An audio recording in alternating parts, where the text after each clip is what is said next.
Tonight was the final live Raw for a couple weeks. WWE has some TV tapings coming up over the next couple of weeks for Raw and SmackDown. But tonight, we had a few different things going on the show. A show that I actually, for the most part, I enjoyed. I thought this was a solid show tonight that ended with a major angle. The tag team match that was made for the main event. LA Knight and Solo Sikoa against the Usos. That match was made earlier in the night. We never got a finish to the main event. It was ruined. It was interrupted by the returning Royce Keys. Royce Keys, last we saw him, he had that glowing radioactive blood spewing out of his mouth. He was laid out by Jacob Fatu and the Bloodline. He did not come alone tonight. He had backup with him in the form of OTM, which is a tag team from NXT, Bronco Nima and Lucian Price, making their main roster debuts. And they were being ordered around by Royce Keys. They made it very clear that they were with him. They're the new trio now on Raw. Presume on Raw. Came across as heels. I guess we'll just have to wait and see whether or not they're meant to be heels or not. I'm not even sure week to week what the Bloodline is supposed to be. I thought, coming out of last week, clearly they were the heels. And then we see Jimmy and Jey Uso making their way through the crowd for the main event, and they're still yeeting with all the little kids. So I don't know what they're supposed to be. But they were wreaking havoc all over the place. They laid everybody out. LA Knight, Solo Sikoa, Jimmy J, nobody was safe. And Keys, or Hobbs, I guess as Corey Graves called him, he was the one calling all the shots out there. So now we have some new talent. I'll tell you one, now I like that. I like the fact that they did something different. As far as, I certainly wasn't expecting that to be the outcome. We have some new faces now on the show. We also have a new tag team, though. And so there's been a lot of reports about what, WWE wanting to strengthen their tag team division and put new people together or call up new teams. If they are going to be serious about that, they are going to need new teams. And so now we have a new team. Great. Now there's still a lot of steps that need to be taken to remedy the situation with the tag team division, but that could be a positive, right? If they're going to be one more new addition to the tag team division on Monday nights. So we'll see where it goes. One person who was not present at the very end, but he was there in the building and we did not see him come out at the end, was Jacob Fatu. And so Royce Keys is out there, and even though he teamed up with Solo Sikoa at SummerSlam and LA Knight at SummerSlam, they didn't come out to help him when he got wiped out all those weeks ago. And I assume that's going to be, when we get the inevitable promo, we'll get that sense from him as well. I got to look out for myself because clearly nobody is going to have my back. Well, now I got two big guys who will have my back when you didn't. But Jacob Fatu has the past friendship with Royce Keys. What role, might he play in all of this when they eventually come face to face? He was told to stay in the back by Jey Uso. He and Jey Uso do not get along. So he did what he was told. He stayed in the back. He didn't come out to help them or anything, just like he didn't help Roman last week because Roman told him to stand down. So he did what Roman told him to do. So there's a lot of moving parts there, but I like the angle. We'll see where it goes. We'll see as far as whether they end up on the heel side or the babyface side of the equation there. The other thing we had tonight were the final two semifinal round, the only two semifinal round matches in the Lucha tournament to crown a number one contender for Roman Reigns in Mexico City. That's coming up on September 14th.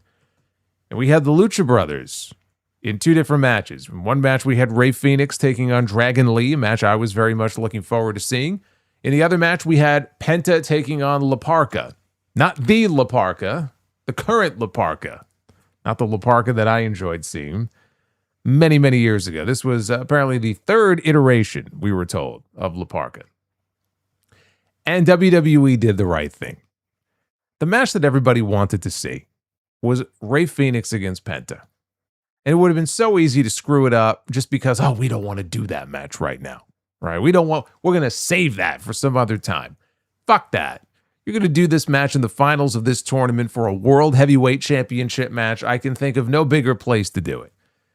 Rey Fenix, Penta, they're both moving on, and so next week on the show, we are going to get the Lucha Bros divided one-on-one. Only one of them can wrestle Roman Reigns for the championship. Gee, I wonder who that's going to be.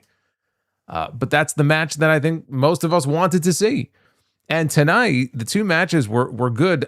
the Dragon Lee Phoenix match much better than the Penta and Parka match. And they let those two go out there and have a great match. They gave them 13 minutes and said, go out there and do your thing. And so I enjoyed that very much. And now we're going to get that in the final.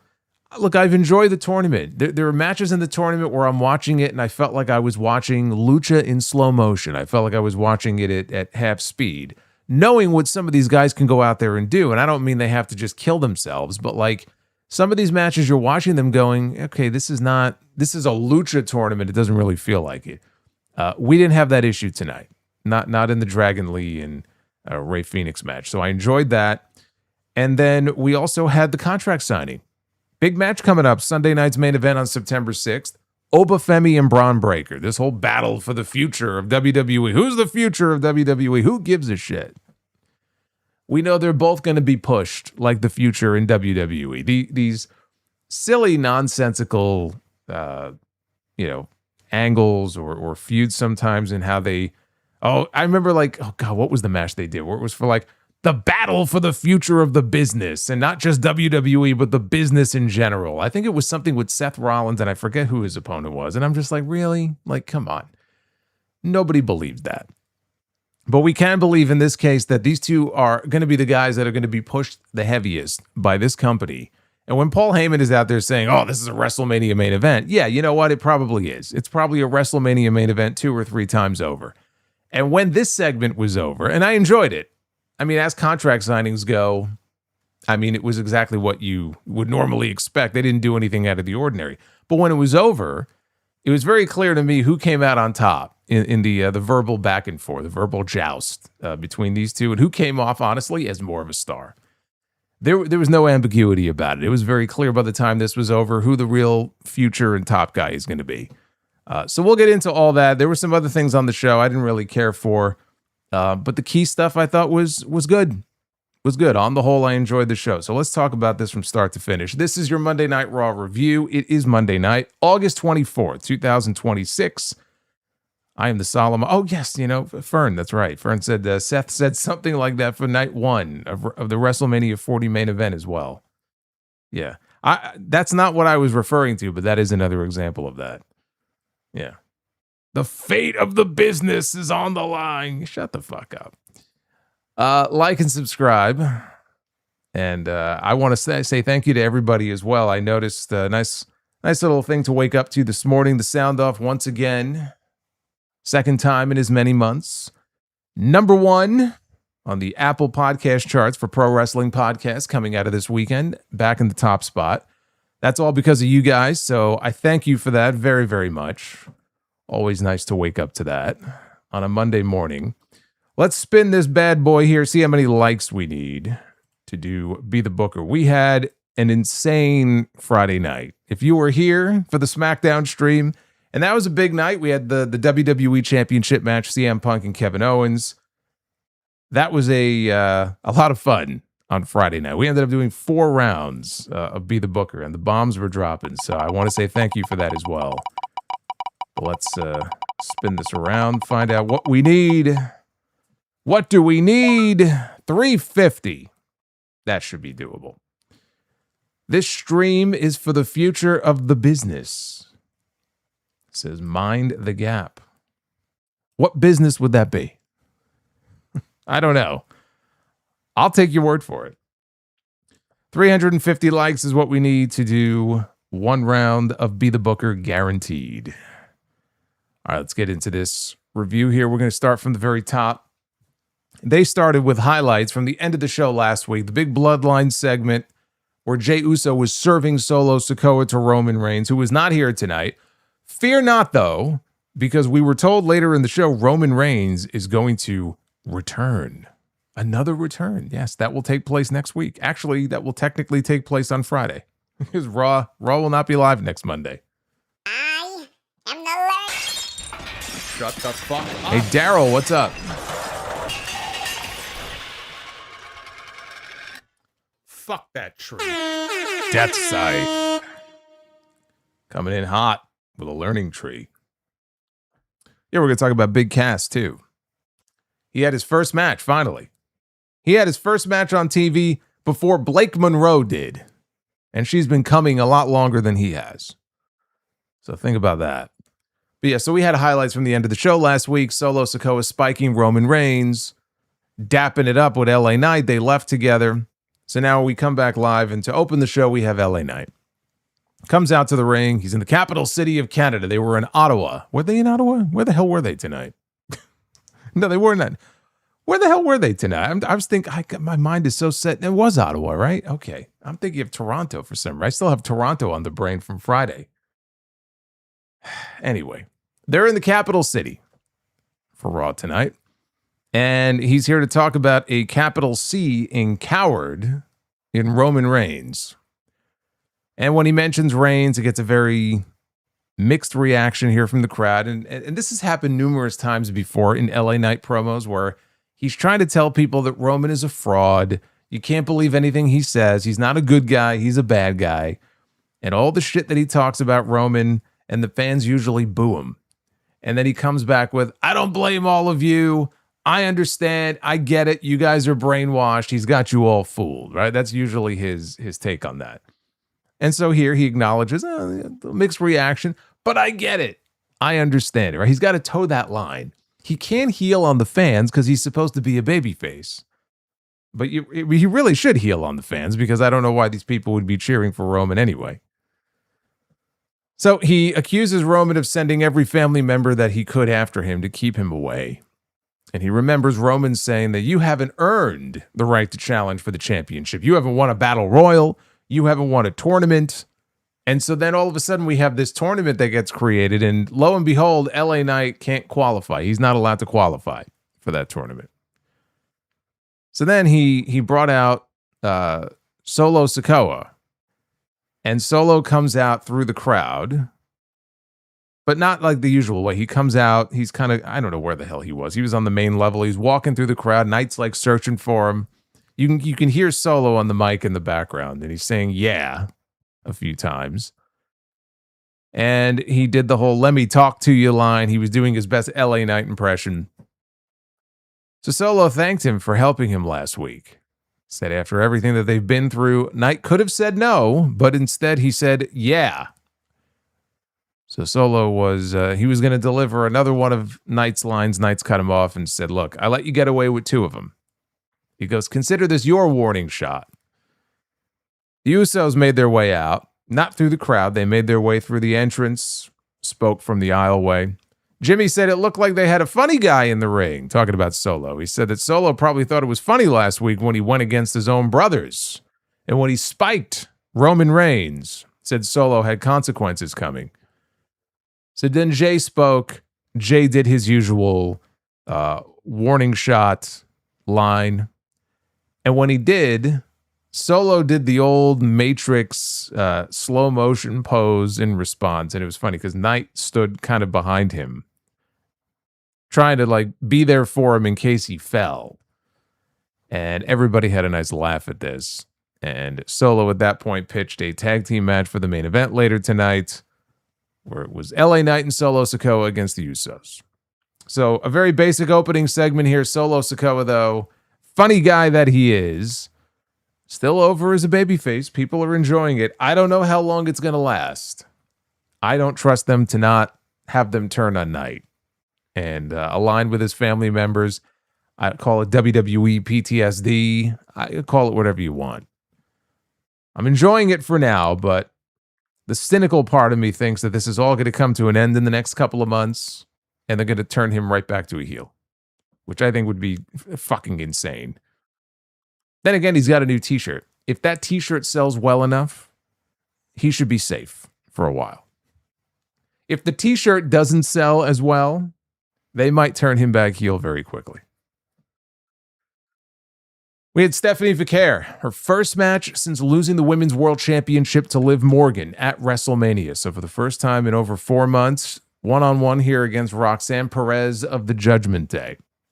These two were not on the same page at the beginning of this match. There was some clunkiness here.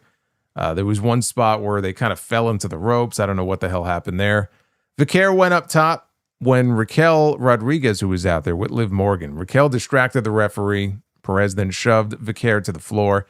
After a commercial break, Perez hit a cartwheel into a knee drop for a near fall. The crowd, I will say, for this match. I am the Lord. Shut the fuck up. Is the Nexus back? Fuck that tree. The Nexus, this was not at the end of the show tonight. This was don't even sully the name of the Nexus. This was nothing compared to that Nexus angle from 2010. Can you believe that was 16 years ago?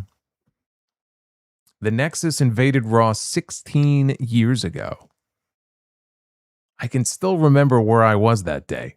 I had gone to the observation deck of the Empire State Building, and I remember trying to race home to catch Raw because Raw was a special 3-hour show. Yeah, back then, every now and then you would have a special 3-hour episode of Raw, which actually felt like, oh, it kind of feels special because they didn't do it every week. So I would race home to make sure I didn't miss a minute of the show.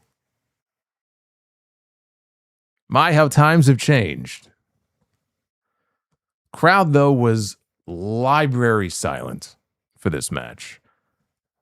They only made noise finally when Stephanie teased doing the Devil's Kiss. That's the only point in this match where they finally woke up and sounded like they gave a shit about anything. Roxanne came back with a crossface. Stephanie fought out of that, hit her package backbreaker, and then headed up top. As Raquel distracted the referee, though, Liv Morgan yanked Stephanie down. That brought out Becky Lynch to her music. She came out to go after Liv. Roxanne whiffed on a springboard moonsault, and Stephanie came back with a double underhook lung blower, and she picked up the win. Which, I mean, her first match back in 4 months, teasing the fact that she was going to be going after the Women's World Championship. There was going to be no other outcome here. After the match, Morgan tried to sneak attack in the ring. Becky stopped her and then dumped her into the timekeeper's area. I didn't think this was much of a match for the first half. It got better as it went along. It's just good to see Stephanie back. She was gone for so many months. We didn't know why, if it was an injury, visa, what's going on. And then on Unreal, if you watch this season of Unreal, in one of the episodes, I think it was the one after she lost the belt to Liv, might have been backstage at WrestleMania the night she lost the championship.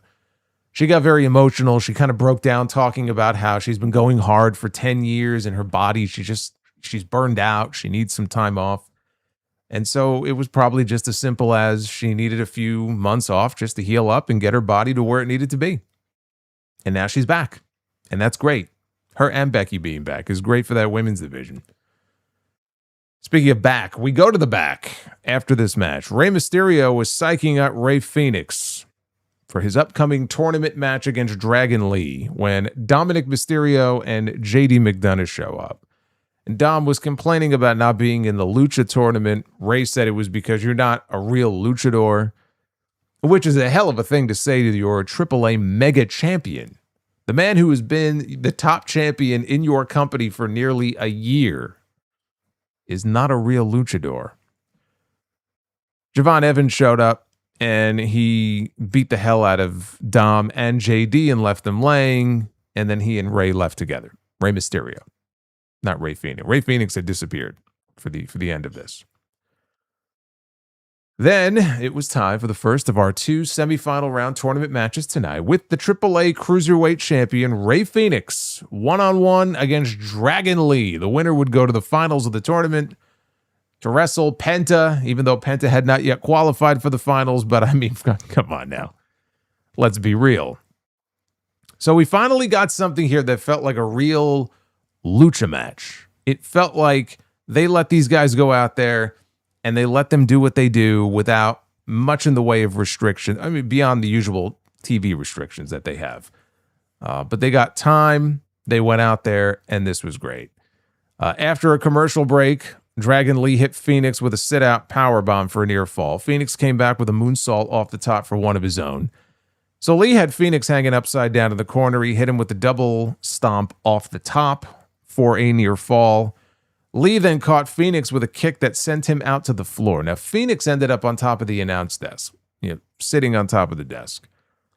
And Lee got back in the ring, and he hits the ropes, and he goes flying through the ropes, and he hits a cannonball dive through the ropes at warp speed That wiped, really both of them, but it wiped out Rey Fenix, knocked him backwards off the desk, he took a hard fall onto the floor. Hell of a crazy spot this was. Lee rolled Fenix back into the ring, hit him with a tornado DDT for a near fall. Lee went for his Operation Dragon finish. Fenix, though, countered out into a brainbuster, and then he tried for the Mexican Muscle Buster. Lee countered out into a Styles Clash, his old partner, and he hits it. And that was the most convincing near fall of the match. Because I said coming into this week, I said, look, Rey Fenix is probably going to win. He should win. But, every now and then they give like a little mini push to Dragon Lee. And he's, he's a big name on Raw as far as like the mid-card talents they have. And I could see them just, wanting to, and maybe part of it is, everybody thinks that Fenix is going to win and we don't really want to do that match. You could have, bought into the idea that Dragon Lee might actually win this. And if you did, this was the near fall that probably convinced you.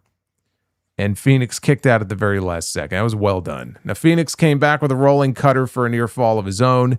Soon thereafter, the Mexican Muscle Buster hits, and Rey Fenix pins Dragon Lee to send himself to the finals of this tournament. Easily the best match of the tournament so far, which I figured it would be once I saw who was going one-on-one here in this match. But again, it was always just a question of, are they going to give them 6 minutes or are they going to give them 12 minutes?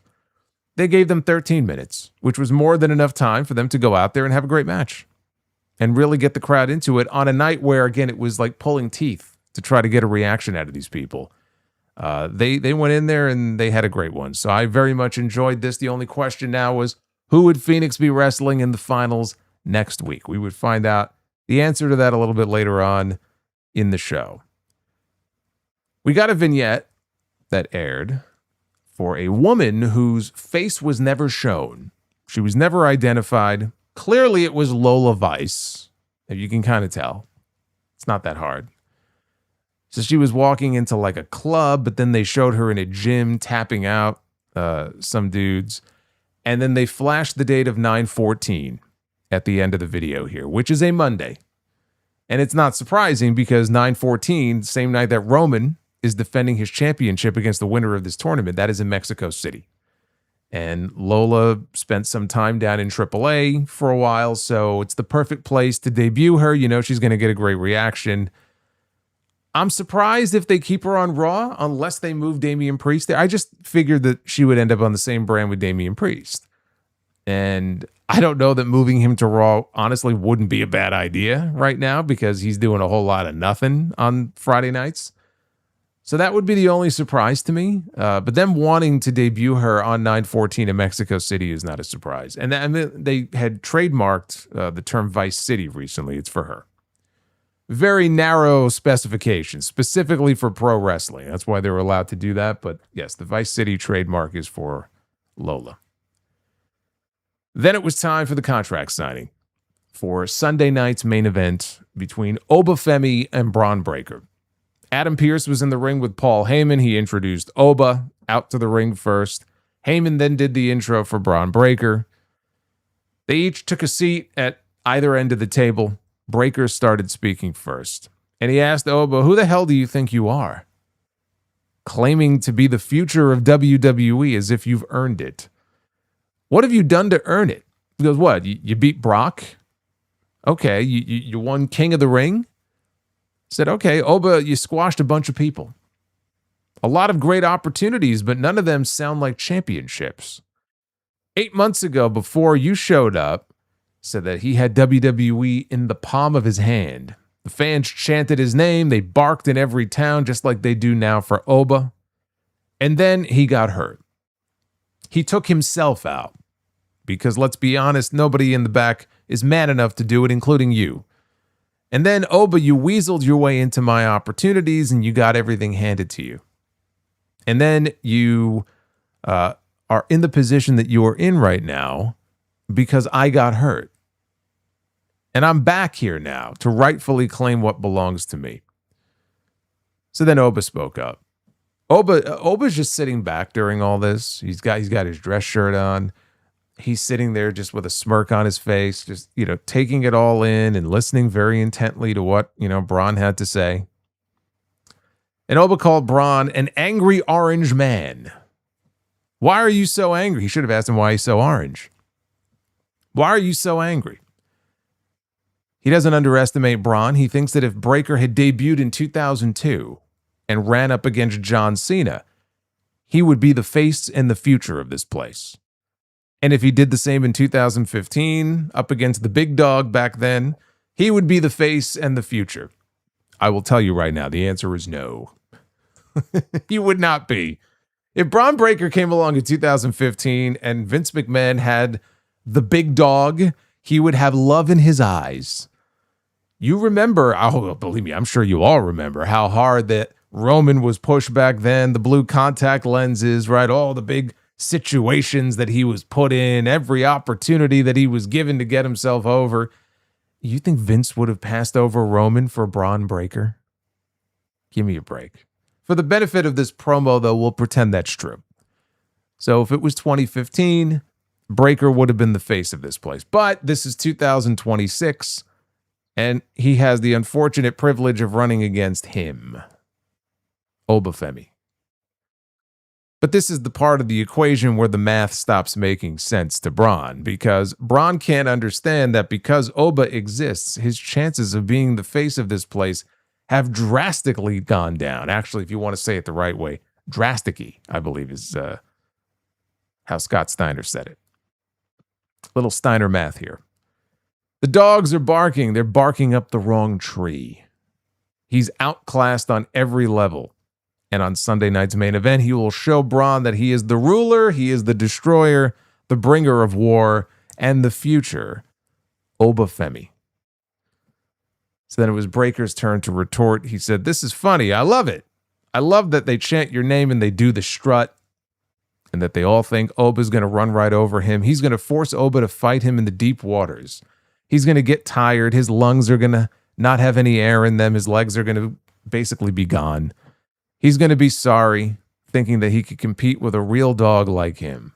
In the ring, he's going to own him, and Oba will spend the rest of his career living in Bron's shadow.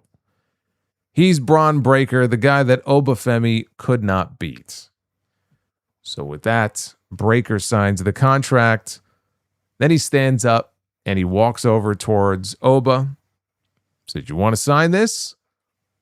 And then he hands the contract off forcibly into Paul Heyman's chest. Hands the contract to Heyman and tells Oba, "Or maybe your daddy should do it for you." So then Breakker turns to Heyman. He tells Paul, "Sign it. Go ahead. You've been walking around for weeks like you represent the guy. Walking around like you want nothing to do with me.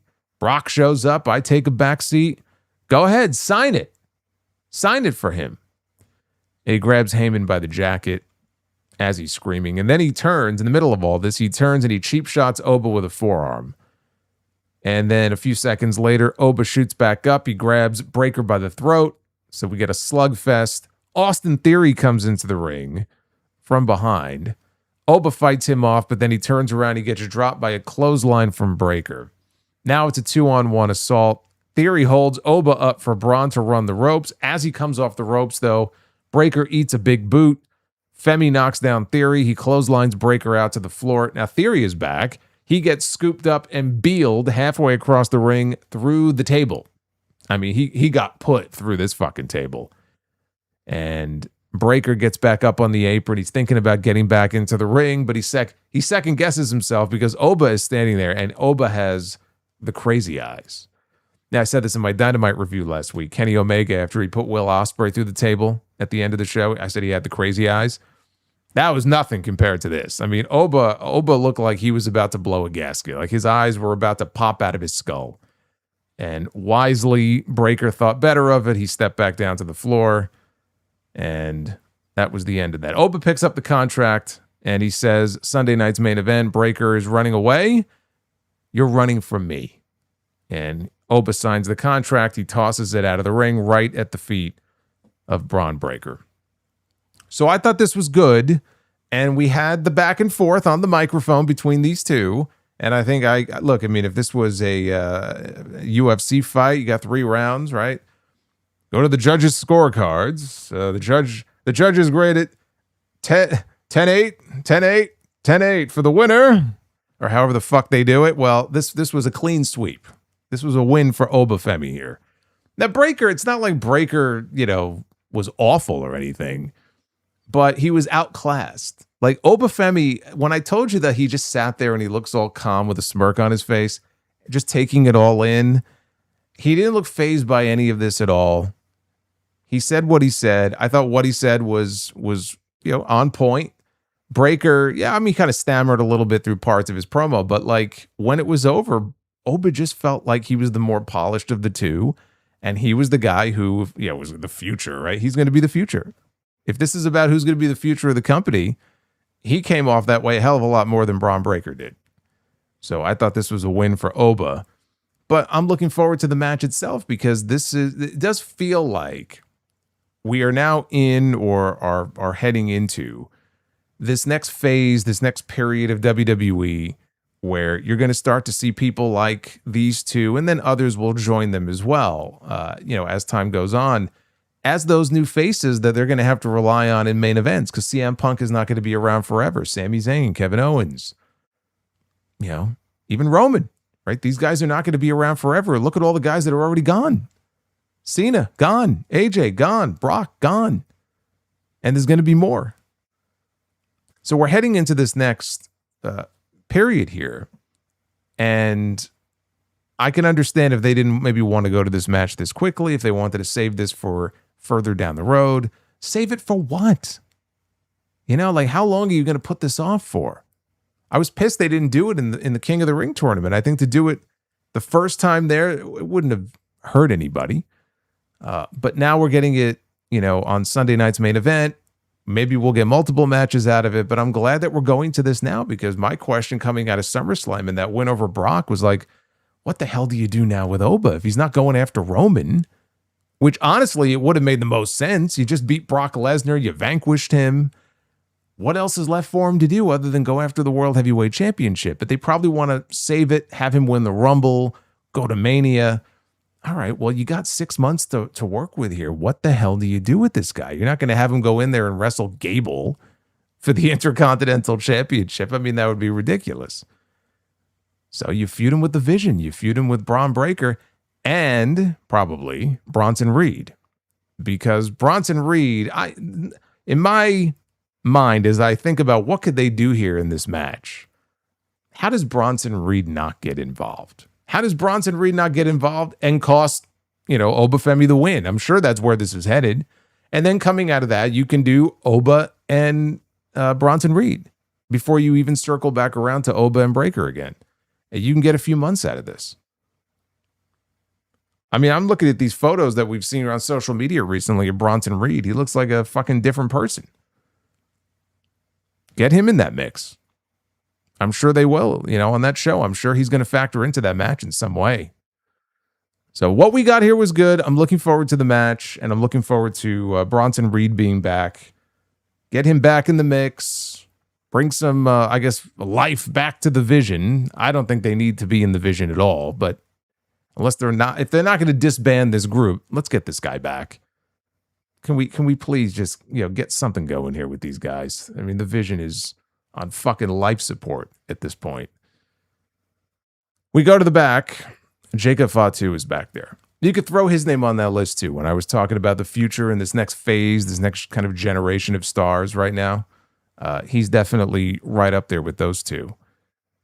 Fatu and the Usos, they're arguing about what happened at the end of the show last week. Because whose shoes will Bronson steal first? I would hope that his theft days are over.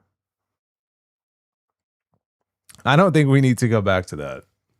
The fucking sneakers tied around his neck. They're arguing over the fact that Jacob Fatu stood idly by in the ring last week while the rest of the Bloodline got their asses handed to them by Solo Sikoa and LA Knight. And Fatu said, look, I don't listen to Jay's punk ass. He ran the play just like Roman told him to. Roman told him to stand down, and so that's what he did.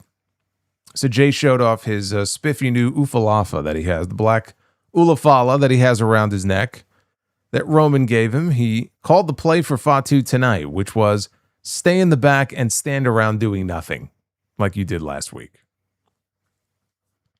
After this, we had Javon Evans looking for revenge against the man who has been laying him out, making his life a living hell now for weeks. Big Cass. This was Cass's first match in WWE in 8 years.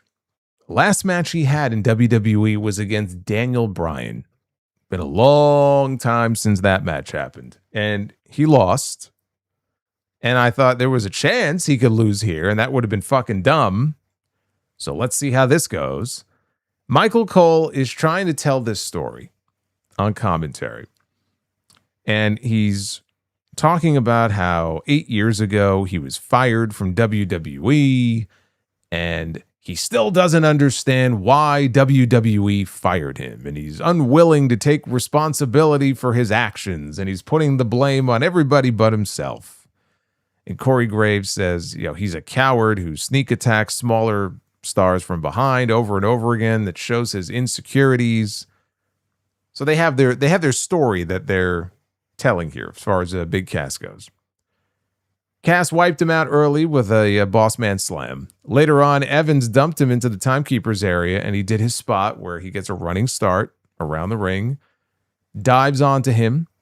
Evans then puts him back inside. He follows, hits a springboard clothesline. Javon goes up top for the OG cutter. Cass, though, shoves him off the ropes. Evans, he hit the apron hard on the way down. He came up. He was clutching his hamstring. Back in the ring, Cass just drilled him with a big boot. Made a great sound. And he covered him and he pinned him. 1, 2, 3 in the middle of the ring, clean as a sheet. And when it was over, Cass had a bloody mouth. I talked about this last week. I said, obviously, this is going to go one of two ways. Obviously, one guy wins or the other guy wins. But Cass wins. But in doing so, Javon doesn't just go in there and get squashed. He goes in there, he puts up a fight. Maybe you get some close near falls out of it. But in the end, it's just too much. This guy is fucking 2 or 3 times his size. Or they go in there and they have Javon chop down the giant and overcome, because their real goal here is to push Javon Evans and less so push Big Cass. For Cass's sake, I was hoping it was option 1, because he really could ill afford to lose his first match. He loses the first match against this guy, his credibility is gone. I like what they did here, because if you saw, he had the bloody mouth at the end. Javon, they gave him a lot here in this match, and he was putting a fight. He was putting a fucking ass kicking on this guy. After he did the dive over the timekeeper's barricade, he was punching him. He's fucking talking shit to him. It was probably, I think, right around then that he came up bleeding from the mouth. So, he was out there, doing his thing and trying to put up a real fight here. But in the end, it was too much. He got mowed down by a size 16, and that was it. And they'll probably run it back again. Eventually, he may get his win back. So I thought, what they did here was what they needed to do. Keep Javon looking strong, but give Cass the win. He's the new guy. He hasn't been here in 8 years. He's been kicking people's asses now, mostly Javon's, for the last 3 weeks. Don't send him out there and make him lose his first match. So he got that first win under his belt. As he was leaving, Dom and JD McDonough, they jumped Evans in the ring. Dominic came off the top with a frog splash. So that's how they left things there. When this was over, we go to the back. And Jackie Redmond is interviewing Sol Ruca, who apparently is getting a rematch again for the Women's Intercontinental Championship against Raquel Rodriguez next week. Io Sky walks in, all friendly and happy. And she wished good luck to Sol Ruca in her match. And then Lyra Valkyria, greasy old Lyra, who looks like she hasn't slept or showered in weeks and weeks. This is her gimmick, apparently. She showed up. And she was acting all friendly, and she suggested that Sol give her the title match instead. And I know this may shock you, but Sol Ruca was not really receptive to this suggestion. Then we had the final semifinal round match. In the Lucha tournament, it was Penta, one-on-one against La Parka. Not WCW La Parka, but this was the third iteration of La Parka, according to Corey Graves. As with some of the matches that we had earlier in the show, the crowd was church silent for the first half of this. Then it got good. Penta landed a Penta driver for a near fall. He went to the top. Parka, though, cut him off, brought him down with an avalanche Spanish fly for a near fall of his own. Parka went for his bone breaker finish. Penta, though, escaped. He snapped the arm back with the sacrifice arm breaker. Penta hit the Mexican destroyer, and he picked up the predictable win. Not nearly as good as the Fenix Dragon Lee match from earlier in the show, but a perfectly solid entry here in this tournament, which now sets up the big match for next week, brother versus brother, Rey Fenix against Penta. After the match, Fenix came out on stage. As Penta was heading towards the stage, we had a little stare down between the two brothers, and then they shook hands and left together. I know that they saved Penta's match here for second, I'm sure, because he's the bigger star. Like, of everybody in this tournament, he's the biggest star of the bunch. So I understand that. I would have done these matches in reverse order. I think it was a mistake to do this one last. I would have done this one first and did the Dragon Lee and Penta match second, because by the time these two got to the ring, the bell hadn't even rung yet. You and I already knew the outcome of this match. There was zero chance that Parka, unless the referee botched the 3 count and miscounted, that would be the only way that Parka would pin Penta in this match. At least with the other match, there was some question as to whether or not they were going to send Dragon Lee or Penta or Rey Fenix. So why not do that match second? That's the only change I would have made. I thought that was a little weird. I thought maybe there was a reason for it. So I'm like, all right, let's wait and see what happens when the match is over. There was no reason for it. There was no reason for it other than let's make him wait because Penta's the real star here. Because you could have just sent Penta out there to meet him on stage. But that's the only change I would have made. I believe this match that we're getting next week between them is their first singles match in 6 years. Last time I think they wrestled each other was on AEW Dynamite in 2020. So it's been a while since we've seen these two in the ring against each other. Now that is going to be taped on Friday because they're taping next week's Raw this coming Friday, because SmackDown for Friday is, or as we speak, probably is being taped. So that match will not air live. Just be aware of that. The spoilers will be out. But then on Sunday, there is a live AAA show in Edinburgh, Texas. There's actually 2 shows that day. First one is a AAA show streaming on YouTube at noon Eastern, and then at 3 p.m. is the NXT Heatwave show. In the main event of the AAA show, Fenix and Penta are teaming up with Dragon Lee in the main event. So it's going to be a busy weekend for the two of them. Deputy Dog says, which Parka is this? It's not the Parka that Bill Goldberg speared and pinned on Nitro many years ago. It's not that guy. Falcon Star says, we get this crowd again on Friday. Great. Yeah, well, that's the beauty of post-production. They can sweeten the crowd if they have to. If the crowd sounds a lot louder on Friday than they did tonight, you'll know why. In the back, Solo Sikoa thanked LA Knight for saving him last week. Knight said Solo didn't owe him anything. Just make sure that, I don't end up regretting my decision. And that's what made me go, uh-oh. Because Knight was smiling, man. He was being all buddy-buddy with Solo Sikoa, which he never wanted to be. Now he's let his guard down. Now the two of them, it's like a buddy cop movie when they're out there. And I'm like, I really hope they're not going to lower the boom on us and have Solo turn on Knight. That would be awful. Elsewhere in the back, Adam Pearce was talking to the Intercontinental Champion, Chad Gable, promised him another big opponent in his next title defense. Hopefully they save it for Mexico City. After Pearce left, Ethan Page strutted in to congratulate Gable on defeating Rey Mysterio, but he claimed that Gable was ducking him while fighting washed-up has-beens instead. Gable says that Ethan was on top of the list of guys that he wanted to give a title match to, but then all that garbage came spewing out of his mouth, and it turned him off the idea. So now you get no shot. Good job there, Ethan. There's been rumors of a Ethan Page Rusev tag team. There could be a tag team in his future. I don't see that as being a good thing. I'm just saying that's what the latest rumor is. They closed the show with LA Knight and Solo Sikoa as tag team partners against the Usos. They got heat on Solo until he got a hot tag to LA Knight. Jay went for a Samoan drop. Knight countered into an inverted DDT. Knight came off the top with a diving elbow for a 2 count. Jay went for a dive on Solo Sikoa outside, but Solo caught him, but then Jimmy ended up catching him with a super kick. Jay's out there with Solo, over by the timekeeper's barricade. Jay's talking shit. He's looking out into the crowd. And you can hear there's like a little bit of a stir.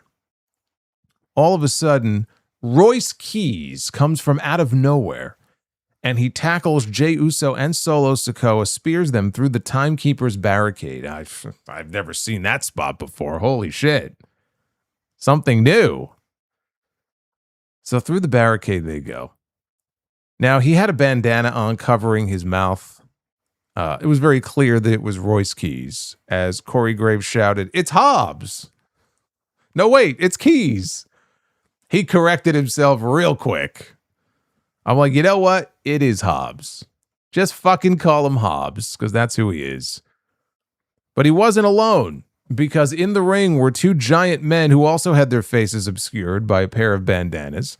They jumped LA Knight and Jimmy Uso in the ring, and it was the team of OTM, Out the Mud, from NXT.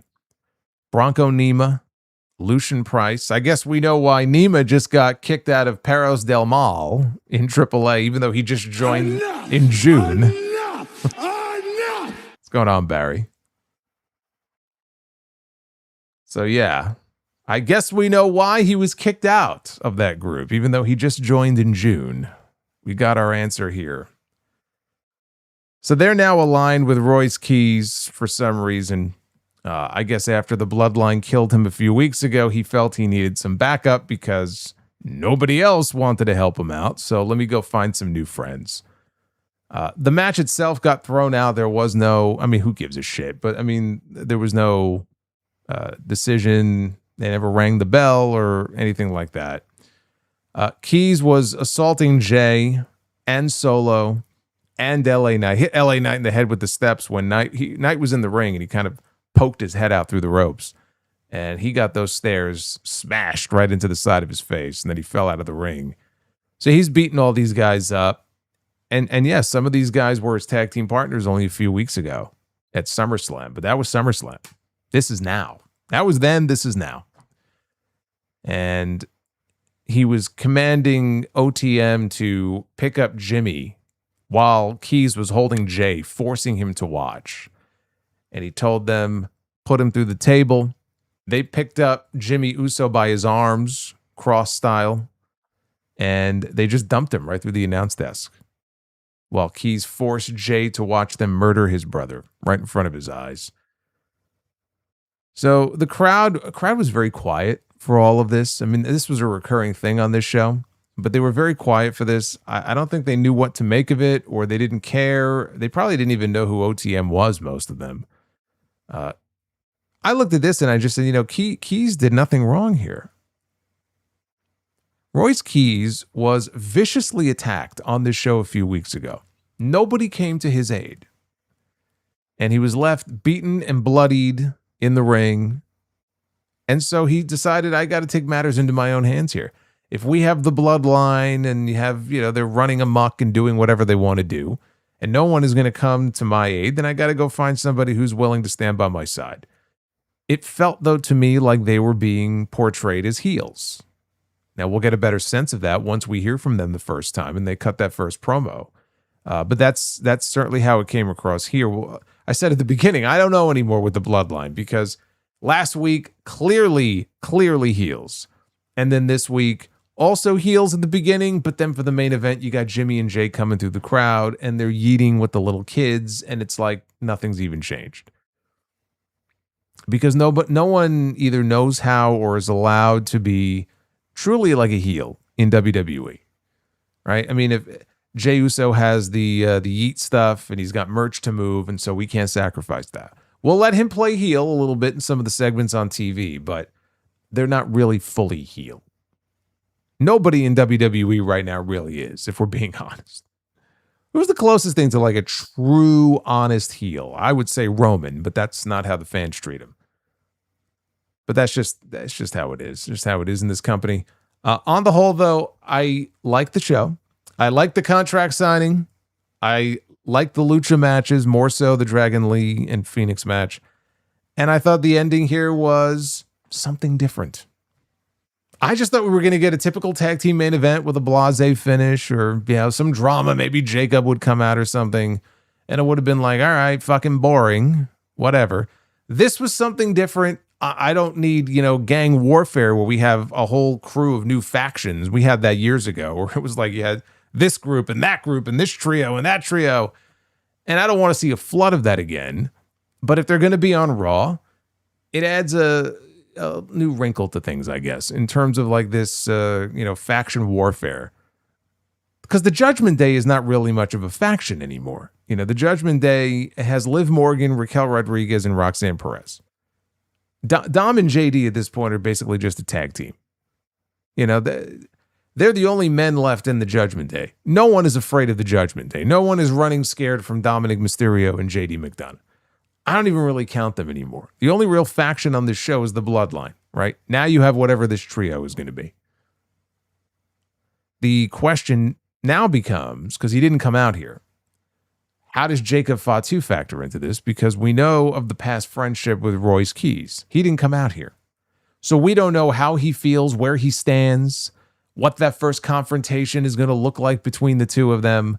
They left that open by not sending Jacob out to the ring. So that is one question coming out of this. On the whole, though, I enjoyed the show. I've seen worse Raws this year. And I've seen a lot of worse SmackDowns. This was not SmackDown. That might be the best compliment I can pay this show, honestly. This wasn't SmackDown. There you go. That's me being nice. This wasn't SmackDown. Carlito was peak Judgment Day. So the comedy character in the group was peak Judgment Day.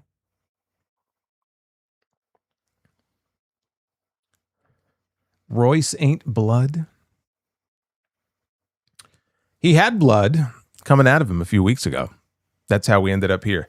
Next week on Raw, Raquel Rodriguez and Sol Ruca for the Women's Intercontinental Championship. Penta and Rey Fenix in the finals to find out who loses to Roman Reigns in Mexico City next month. And speaking of which, the Tribal Chief returns yet again. That's all coming up on Raw next week. Also, Stephanie Vaquer is getting her rematch with Liv Morgan in 2 weeks. So that will be the next time they're live. I think they're in Alabama. I hear they love Stephanie Vaquer in Alabama. I think they like Stephanie all over the place. That is when she's going to get her rematch with Liv Morgan, which answers the question. I was talking about this a few weeks ago. Are they going to go right into it like a triple threat with Stephanie, Becky, and Liv? Or do we get individual title matches first? I figured Stephanie would get her match first because she never got her rematch coming out of WrestleMania. So she's going to get her match first. Maybe Becky gets an individual match before we eventually get a three-way, if we get one. I don't know, but at least Liv Morgan is defending her championship. That's all that matters. A rare women's title defense by Liv Morgan. And we don't have to wait another 100 days to see it. Progress. For those of you wondering, what is this taping schedule? Here's the taping schedule. This Friday, SmackDown will air. It will be the SmackDown that they are taping right now, tonight. That will air on Friday. On Friday, they're doing a double taping of Raw for next Monday and SmackDown for the following Friday. And then they'll be all taped up. And the next time they're live will be September 7th. That'll be for Raw. And then SmackDown that Friday is 9/11. That will be in Mexico City. So I think that's SmackDown. And then Triple Mania night, is it night 2? And then that Monday, Raw is in Mexico City. So that is the way the schedule is looking so far. There you go. Let's take a look at your chats. Answer your questions. Hang out for a little bit.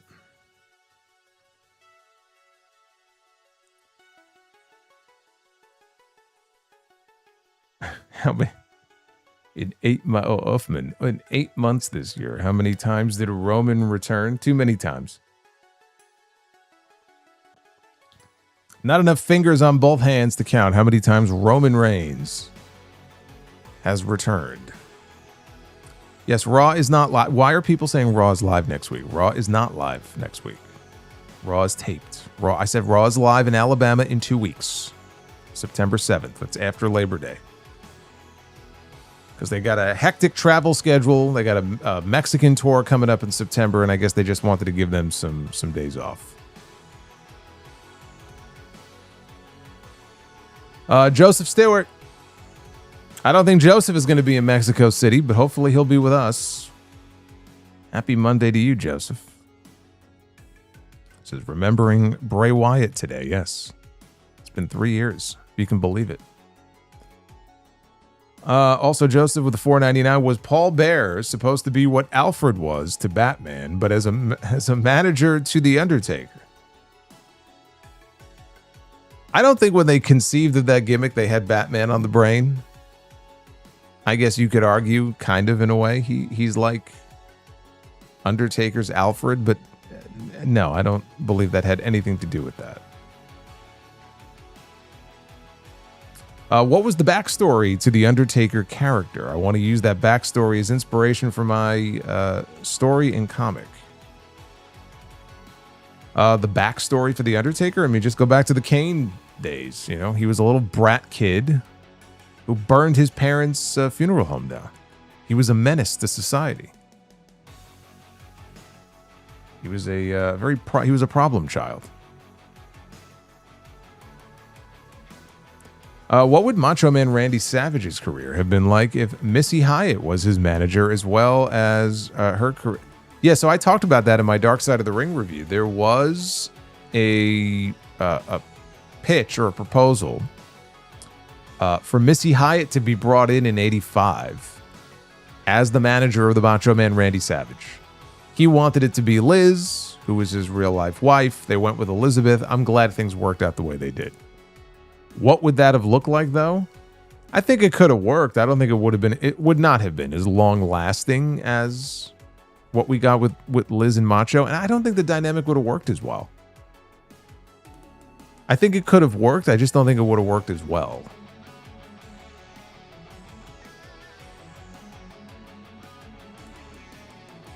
Do you remember the wrestler Robert Swenson? If that's Jeep Swenson that you're referring to, I do remember him. I know he died many years ago. He did play Bane, that is correct.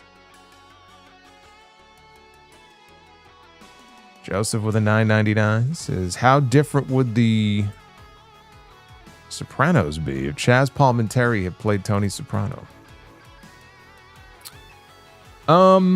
He's a great actor. I can't sit here and tell you that it would have been a failure, but there's only one Tony Soprano. I'm sorry, it would not have worked as well with anybody else. It had to be him. Sometimes there are just people who just feel like they're destined for a part, and that's how I feel about Gandolfini in that role. He also read that Joel Schumacher wanted Hulk Hogan for the roles of Mr. Freeze and Bane in Batman and Robin. Which role would he have been good in? Neither. He's not a great actor, or he wasn't a great actor. Although I did enjoy him in Suburban Commando. But him as Bane would not have worked. If I had to choose between the two, you could have made him Mr. Freeze and it just made it really super cheesy. But I don't think he would have been appropriate for either one of those roles.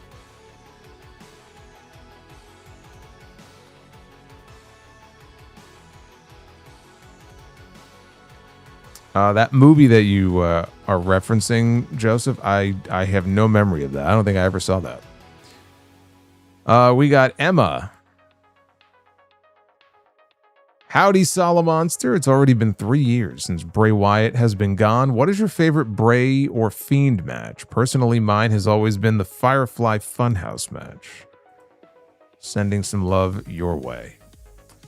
Thank you, Emma. I don't have a favorite Fiend match. My favorite Bray match would probably be the match he had with Daniel Bryan at the Royal Rumble in 2014. It was a great match. Overall match, I might, if we're counting beyond just singles matches, I would have to go that first Shield Wyatt family match at Elimination Chamber, which came the month after. This actually came on back-to-back pay-per-views. So take your pick from either of those two. I don't think you can go wrong with either one. Bray was also part of what I remember being an excellent Elimination Chamber match in 2017. That was the one where he won the WWE Championship. That was a great chamber match. I think that was the first chamber match where they debuted the padding. Because it used to be the metal grate, and the wrestlers would just kill themselves on it. And so they debuted the padding, and it's like, all right, well now it's not as evil of a structure. But you know what? If it prevents them from getting fucking hurt and injured, I think I can live with it. Meanwhile, it ended up being an excellent match anyway. We got Matthew Speranza with a $4.99. Can we get a "This is your warning shot" in it, bruv, in your Will Ospreay voice? I can't do that. I can do bruv. Anything else is just going to sound silly. The best I could do for you, bruv. Bruv may be the new champion. Bruv is going to be the new champion after Sunday.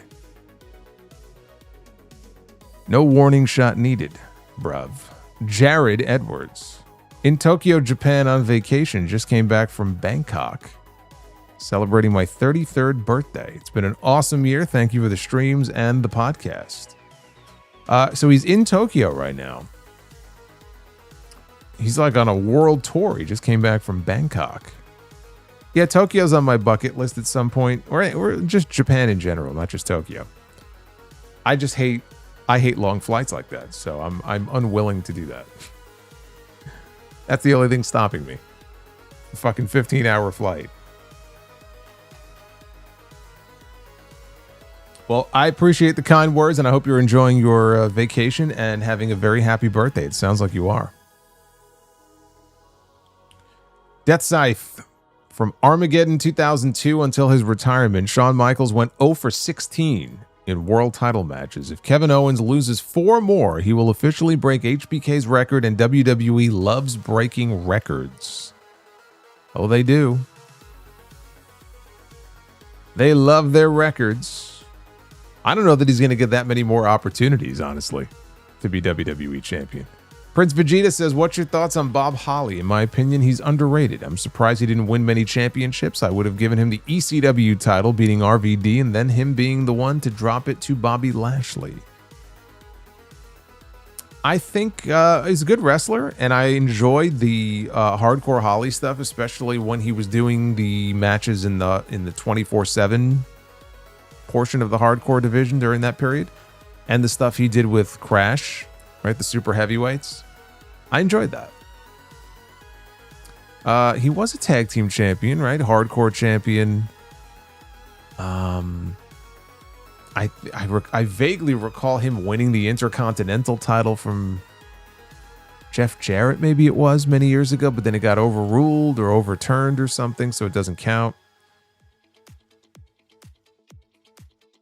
If you ever want to go back in the archives, there's a great interview that I did with Bob many years ago after his book came out. It's on the channel. It's well over an hour long. We get into a lot of topics. I want to say 2014, maybe it's from. Could have been earlier than that, though. Death Scythe in the 2024 King of the Ring semifinals.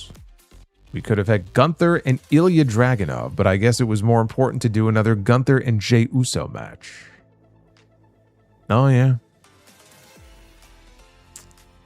Sure was. Death Scythe at WrestleMania 42. We could have had Gunther, Ilya. But I guess it was more important to do Seth and Gunther because WrestleMania 42 would have sank faster than the Titanic if Seth Rollins didn't have a match on the card. Well, I mean, Rollins got hurt, and I always said that if Rollins was medically cleared in time, like that was always going to be his goal, right? Was to get back in time to do Mania. They're not going to leave him off that Mania card. If he worked his ass off to get cleared and healthy enough to be at WrestleMania for them to turn around and be like, yeah, we don't have a match for you, he would not have been very happy about that. And I don't think that they wanted to leave him off the card if he was healthy enough to actually have a match on the card because he is one of their top names that they have. And if they have access to him, then why not use him? I'm sure that's the attitude. It's not like Dragunov was doing anything at the time anyway. He was already basically written off. Think they're going to give him a spot over a healthy Seth Rollins? Prince Vegeta says, I'm not a big fan of Stephanie in the main event. Not that she isn't talented, but she had no struggle to get there. Creative is like, look at the Devil's Kiss move. Let's give her the women's... They're not giving her the women's title. You think she's winning the championship back in 2 weeks? She's not winning the title, dude. They're not changing the title on September 7th.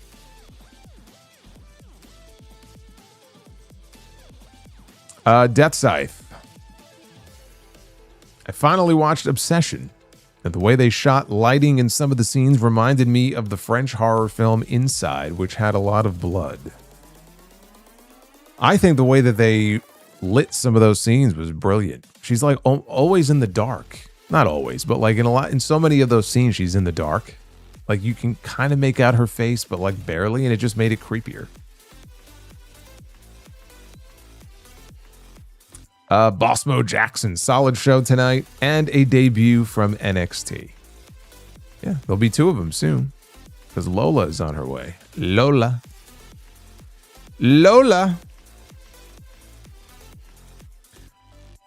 Bob Holly versus RVD was great. Was that the match where Bob got his back sliced open by that table?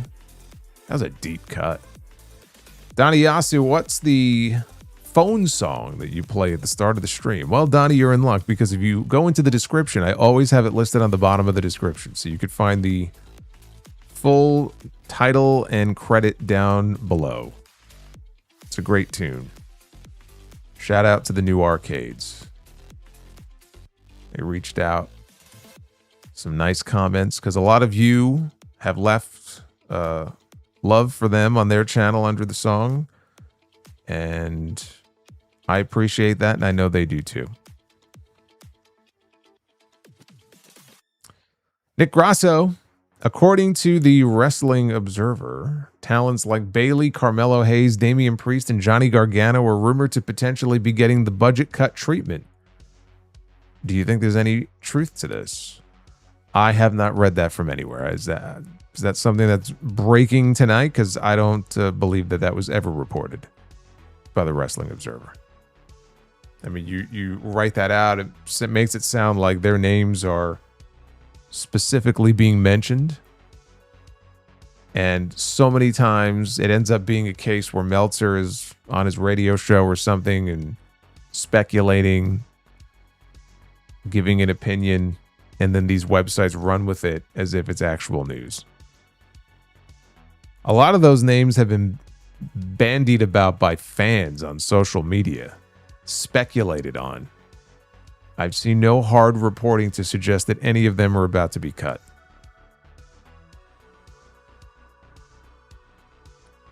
Barry MK says, what if Parka did beat Penta, but after the match he unmasks to show that it was Dom the whole time? Now he would be in the tournament. Yes, and then we would have Dom in the finals of the tournament, which would be fucking awful.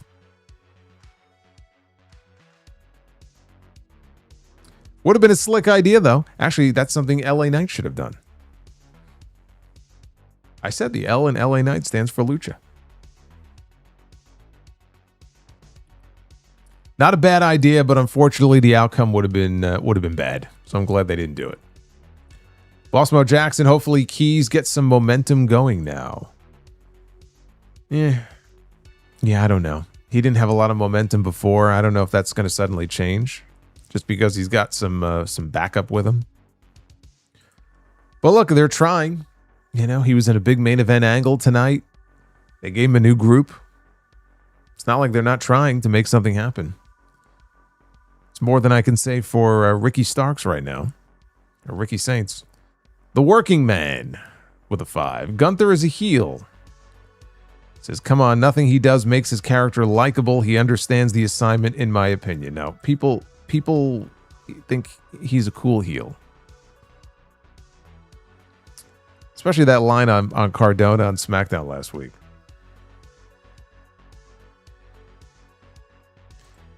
I guess you could say he's the closest thing to a true heel in WWE, but I just don't see there being any really big true heels at the moment in this company. I really don't. He would be the closest one, though, I guess. The Uffman, again, thank you for the 5. He says, in 8 months of this year, how many times did Roman return? The answer is yes. And Deathside, Chuck Norris doesn't sleep, he waits. And Roman Reigns doesn't come, he returns. Boy, that sounded wrong. That's what he said, though. Just reading what he said.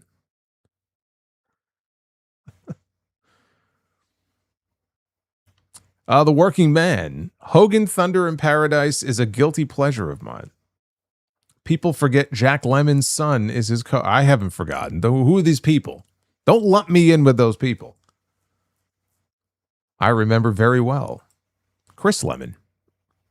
He was his co-star. And who was the woman? It wasn't Carol Alt, was it? Was it Carol Alt? Yeah. Them and Hogan. Those were the main stars on that show. I remember the, first of all, 2 things about that. So if you remember the intro to Thunder in Paradise, it showed the boat on the water. That's a toy. That's like a little tiny toy. But they filmed it in a way where it looks like a big boat. That's number 1. Number 2, I remember that song being a guilty pleasure of mine. It was like, I don't know, it had like a Jamaican flavor to it. If that makes sense. Ace Italiano 88. I don't think Jacob Fatu is long for the bloodline. I think he leaves sooner rather than later and joins Solo and Knight, and we get them against the bloodline against Keys and OTM 3-way feud. Maybe we get a 3-way War Games at Survivor Series, and it's 3-on-3-on-3, which they did previously many years ago in NXT. Could be.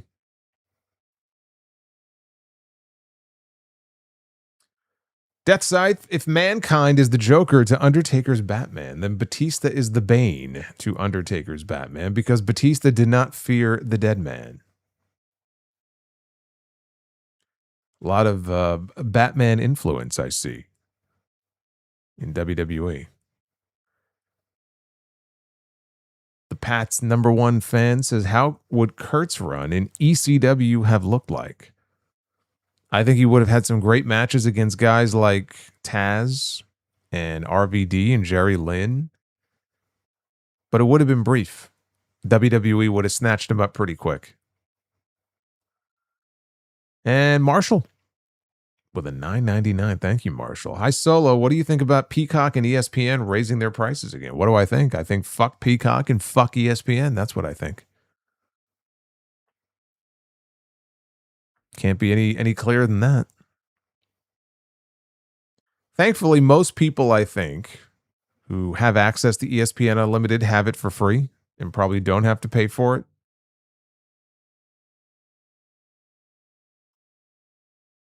But yeah, fuck those guys.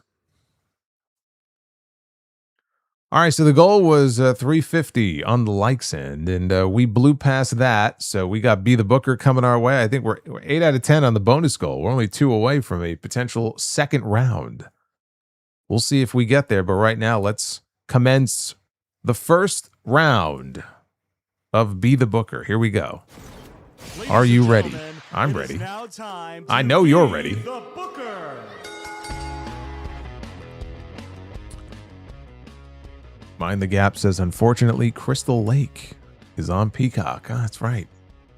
That starts in October, right? Well, there's always other ways. Anyway, Be the Booker. Here we go.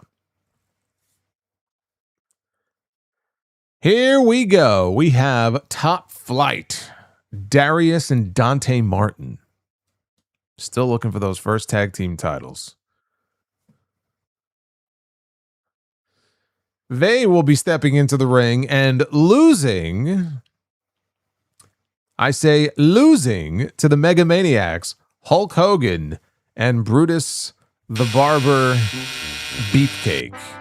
And you know damn well that's the kind of match that they would have thrown on like Superstars or Wrestling Challenge as a warm-up match for these two guys en route to whatever their pay-per-view match was going to be. It's the jobber match is what I'm trying to say. That's what that would have been booked as. Top Flight would have taken flight. They'd be bouncing all over the ring for Hogan, and then they'd be doing the J.O.B. at the very end. I love hearing that fart noise for Hogan match. It's not a fart, it's a buzzer. How does that sound like that's if that sounds like a fart to you, I want to know what you ate for dinner. All right, women's Be the Booker. We have Candice LeRae. When was the last time Candice LeRae wrestled a match? No cheating. Off the top of your head. I want answers in the chat. When was the last time Candice LeRae had a match? 10 seconds you got. You tell me that. The answer is Be the Booker tonight.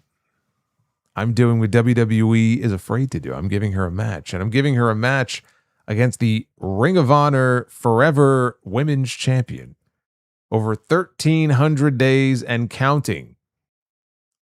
For Athena, who had an asthma attack in the middle of her match with Hazuki the other night on the Death Before Dishonor pay-per-view. And took care of it. I assume there was a rescue inhaler for her at ringside, and she just kept going. And she won again. Didn't stop her. Athena and Candice LeRae would be a good match. They let Candice actually go out there and work. A real match.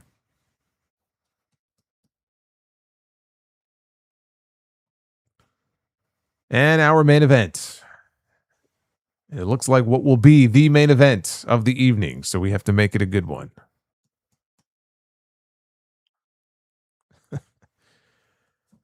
Oh, man. Bad Bunny is in the main event. Oh, man.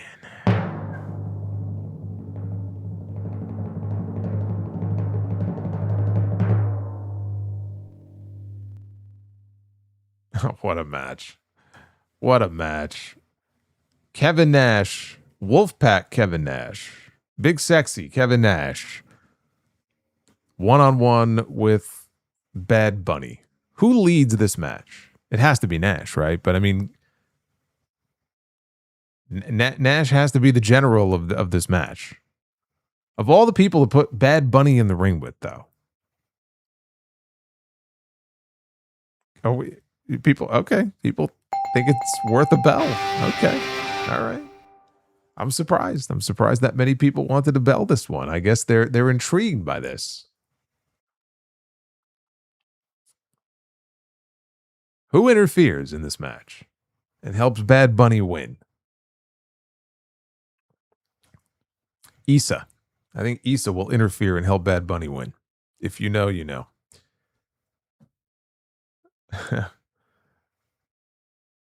And the final super chat here from the Pat's #1 fan.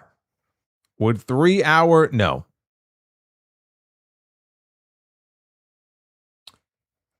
I'll finish it anyway. Would 3 hour attitude errors have worked? No. No. I've said it before. I'll say it again. There is no wrestling show. I don't care what promotion it is. I don't care how good or bad you think their television is. There is zero need for a 3 hour weekly wrestling television show. None. We get 2.5 hours of Raw, and it usually doesn't even go the full 2.5 hours, if we're being honest. But we get 2.5 hour Raws. And I can tolerate that. But there's something about that extra half hour.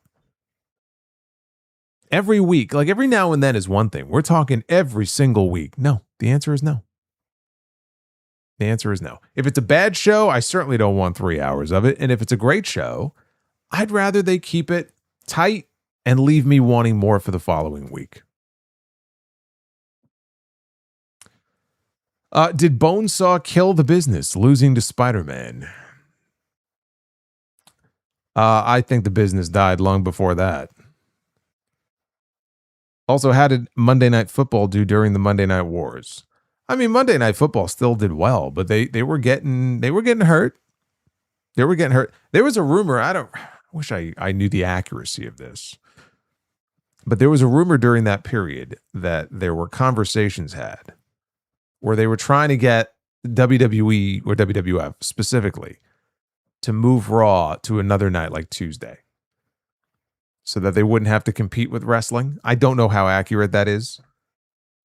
But, you know, Monday Night Football still had a huge audience, but you got to remember at the peak of the Monday Night War period, Raw Nitro on cable, in what was a much smaller cable universe back then, Raw and Nitro were combining at their peaks for up to 11 million viewers a week between the two shows. 11 million. Think about that. That's crazy.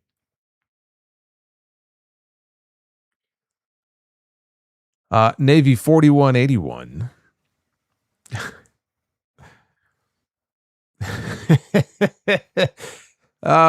Retro. What an asshole. It's my new Solomonster quote of 2026. Keep it tight and leave me wanting more. Yeah. Hey, that's good advice to live by. Keep it tight. Leave me wanting more. Navy 4181. That big cast theme sounds like a lame Diesel copy. I actually think it's a very shitty theme song, as most of the theme songs are these days. It's not good. Oddly enough, I was putting over, of all fucking things, if you watched my SmackDown review from Friday, I have since downloaded it to my Spotify playlist, believe it or not.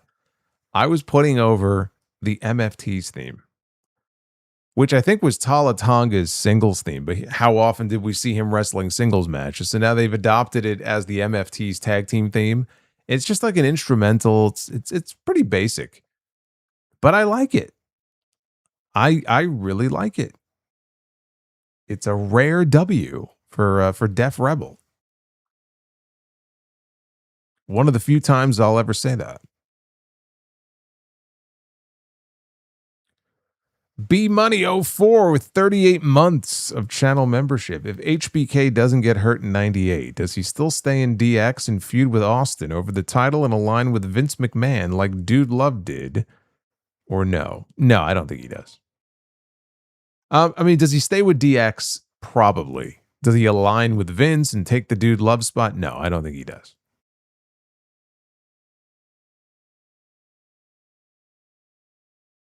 Hey, Alexander. Imagine if Big Cass comes out to the Iron Sheik's theme. Why would he do that? Only if he has those giant clubs that Sheik used to come out with at the what were they called? I forgot what they were called, but. And Randy Bobandy, look at this guy. Oh my goodness. Randy Bobandy dropped a double $9.99 to get us to the goal, which just unlocked a second round of Be the Booker. We were right on the edge, and I didn't think it would happen. And the Persian weights, thank you, yes. The Persian weights. The Persian clubs. The Persian clubs. That could be Cass's new gimmick. Imagine a 7-foot guy coming out with these giant Persian clubs, just wildly swinging them around. That'd be pretty scary. All right, so we have turn all these noises off here. Are they all off? I think they're all off. Let's see. Ah, good. All right, round number 2.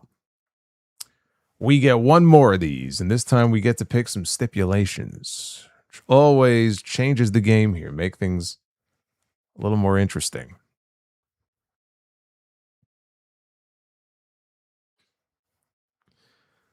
Our first match. Look who it is. Who just asked me about this? We literally just got a question about this, and I mentioned liking his time in the hardcore division. And there he is on our screen, Bob Holly, Hardcore Holly. In this image, fighting with Al Snow in the Mississippi River. I want to say this was No Way Out, 99? Oh, no. I'm sorry, not No Way Out. St. Valentine's Day Massacre. February of 99. Pretty sure that's where this match took place. So we got ourselves a Falls Count Anywhere match. All right, that makes things kind of interesting. Falls Count Anywhere tag team match. Notice I didn't say Falls Count Anywhere in the building. I said Falls Count Anywhere. They could fight into the street. Shawn Michaels and Triple H, D-Generation X. And their opponents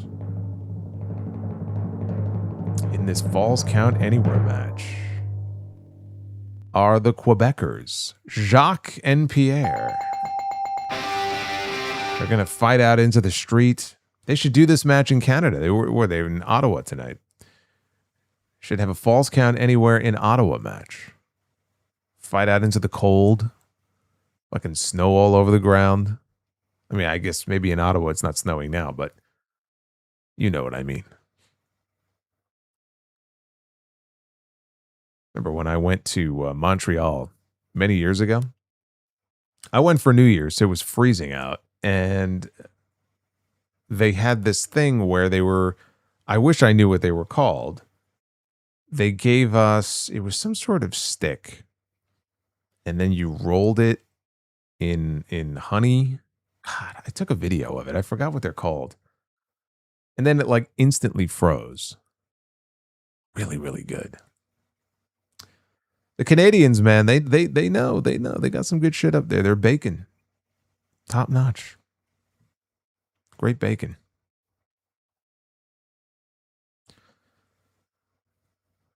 All right, our second match. What's that? Endgame says Prince Punta. Oh, Poutine. The hell's that? I thought this was something very different. Anyway, we have Tribal Combat. Look at this. There he is. The Tribal Chief returns. Another return for the Tribal Chief.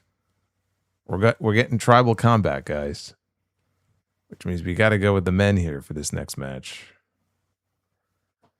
So whoever wins this match is going to receive the Ula Fala.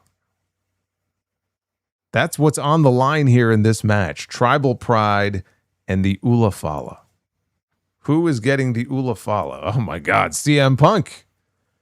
CM Punk might get the Ula Fala. It'd be sacrilege.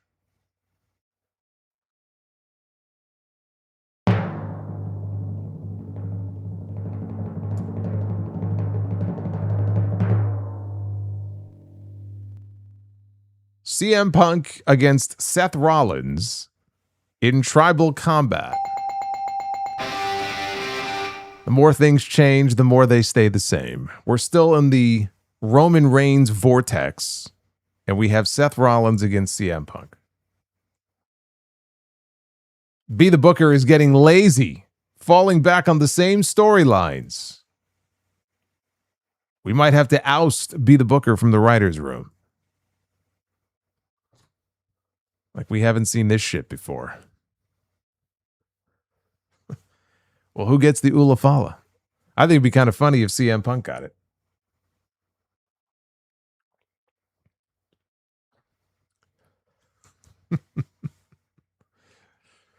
For the future of the business, yes. The future of the business rides on this match.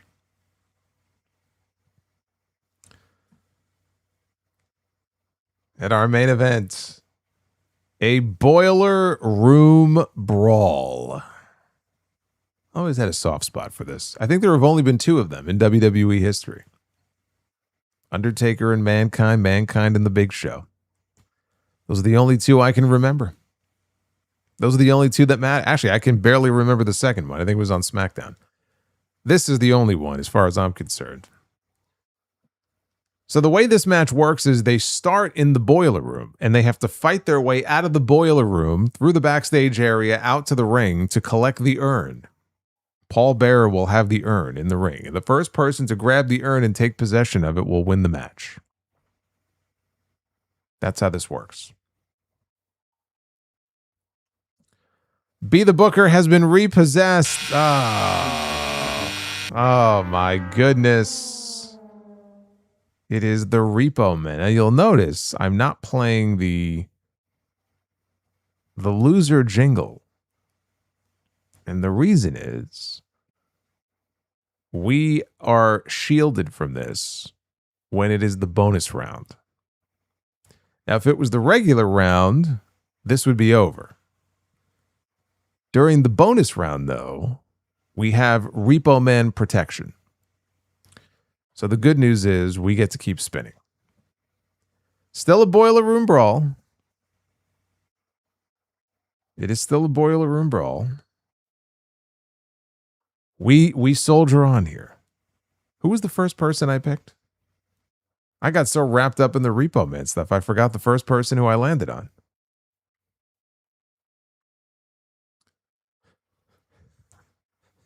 I'm losing my mind.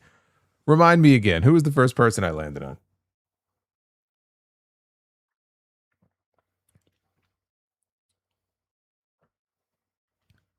No one knows. No one remembers who the first person is I landed on. Did I pick somebody before Repo? I didn't pick anybody. Okay, that's why no one knows. I think I am losing my mind. Okay.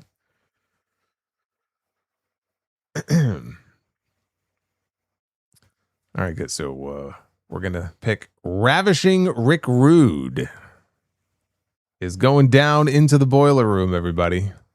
Look at those abs. My God. Here we go. Ravishing Rick Rude and Eddie Guerrero in a boiler room brawl.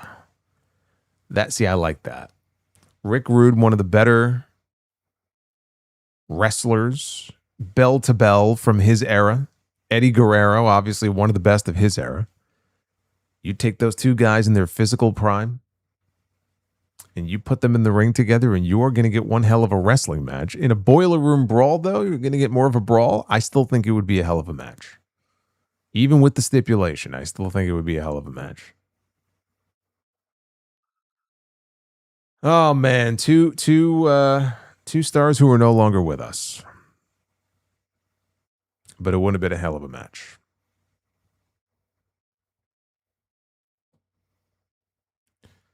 Misfit Wrestling Podcast, WWE has a gun to Def Rebel's brain for Samoan and Japanese wrestlers for themes.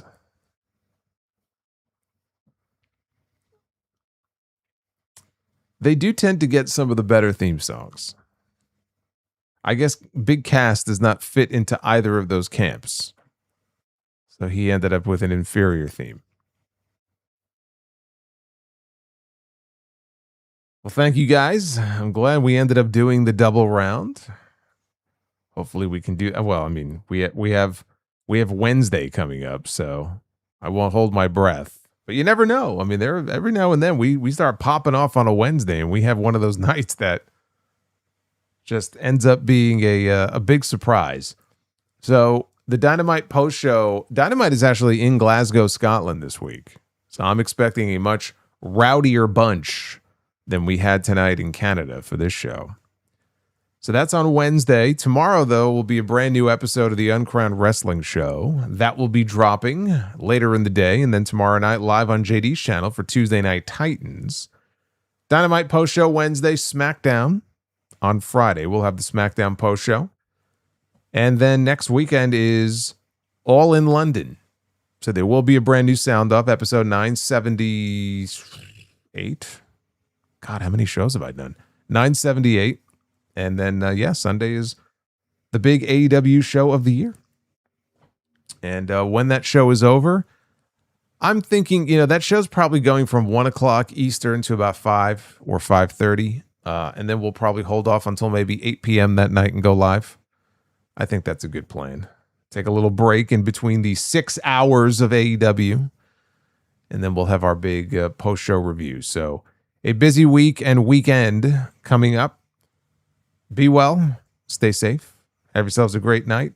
Uffman says that was a clean sweep. Yes, it was. At least we got one, right? I wish they could all be clean sweeps. But hey, at least we got one. Let's try to do it again on Wednesday. I'll see you guys with the Dynamite post show. Until then, take care, guys.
All it's supposed to feel.